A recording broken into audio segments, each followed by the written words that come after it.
Hello drama lovers, welcome back to my channel. Breaking news. Sometimes, a story doesn't end with silence. Sometimes, it waits frozen in time inside the walls of a museum that was never meant to hold the truth. When Beijing's iconic 798 art museum was shut down overnight, no one expected the reason to be human remains. But when investigators found what appeared to be the preserved eye of actress Menglong, the world stopped. Was it art, obsession, or a message from the dead? The 798 art district had always been a symbol of modern China, a place where creativity met rebellion. Every hallway, every sculpture, every hidden corner whispered stories of pain, beauty, and freedom. But beneath its concrete skin, something darker was waiting to be uncovered. In late September, the museum announced a sudden temporary closure. No reason. No warning. Just a single notice on its glass door: renovation in process. Yet whispers began spreading online. Visitors who had entered the museum days before closure spoke of a strange new installation, a dimly lit exhibit titled Frozen Reflections. They said it looked almost too real. A glass case, surrounded by mirrors, holding what seemed like fragments of a human face, fragile, glistening, and cold. When authorities entered the site to investigate, what they found wasn't just an installation. Inside the case, scientists confirmed traces of human DNA.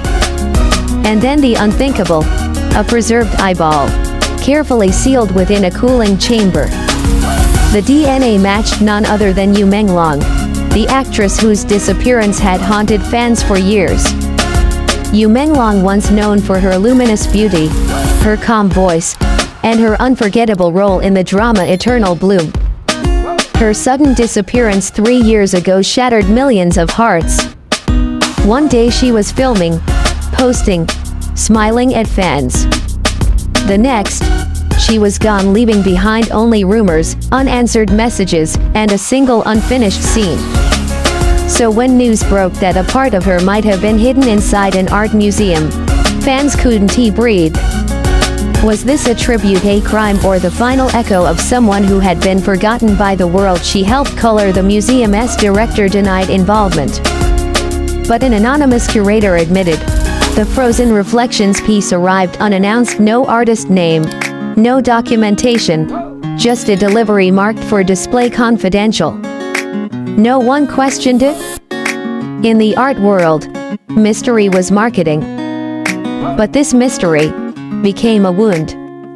And so, 798, once the beating heart of Beijing's creative scene, was sealed off. Lights out. Doors chained. And silence settled over a city that suddenly felt colder.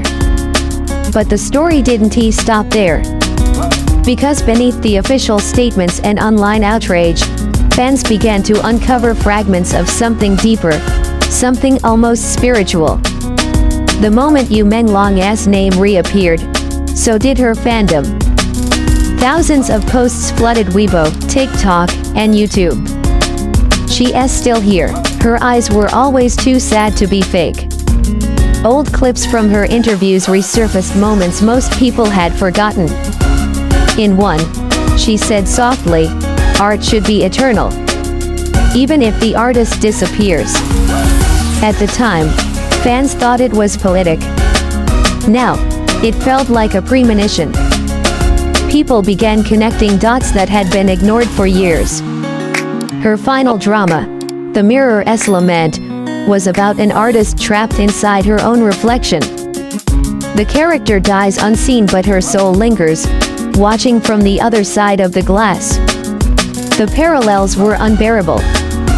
Had Menglong left us clues through her work? Had she already known her end? Then came the photos, leaked images of the Frozen Reflections exhibit before its removal.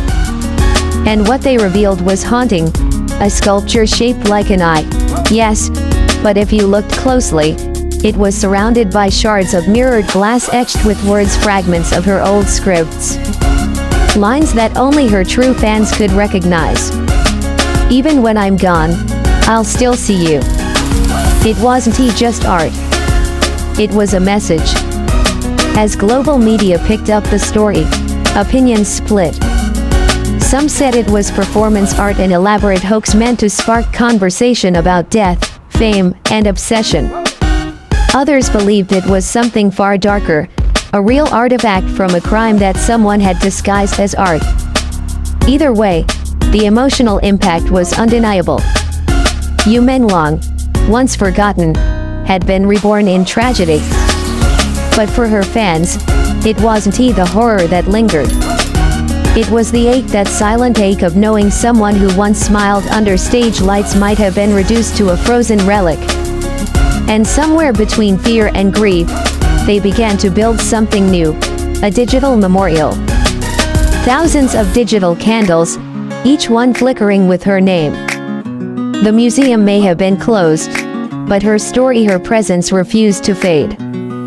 In the weeks that followed, journalists dug deeper. What they found was a timeline that didn't add up. Shipments to the museum dated months before the closure. And among them an unmarked crate shipped from an unknown donor in Shanghai. Was it coincidence or confession? But beyond the investigation, something else began to emerge, something no one expected. Former co-stars spoke out.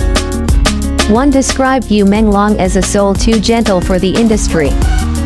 Another said, she carried loneliness like perfume, you could feel it when she entered a room.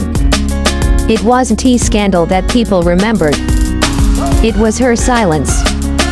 The tragedy surrounding her name became a mirror to the entertainment world itself. A reflection of how fame can freeze someone in time, how the world's love can become its own kind of pressure, and how an artist's legacy is often defined not by what she created, but by how she was taken. Even now, fans revisit her dramas, not as entertainment, but as pieces of her soul. Each line she spoke, each tear she shed on screen. They all feel heavier now, almost prophetic. It's as if she knew she'd be remembered not through awards or gossip, but through sorrow. The 798 museum remains sealed, but unofficial reports claim that several biological fragments were found, none officially identified. And yet, one object remains missing, the cooling chamber that once held the frozen eye. Gone. Vanished. Like her. Maybe that's fitting. Because perhaps, what remains of her doesn't belong behind glass, it belongs in memory.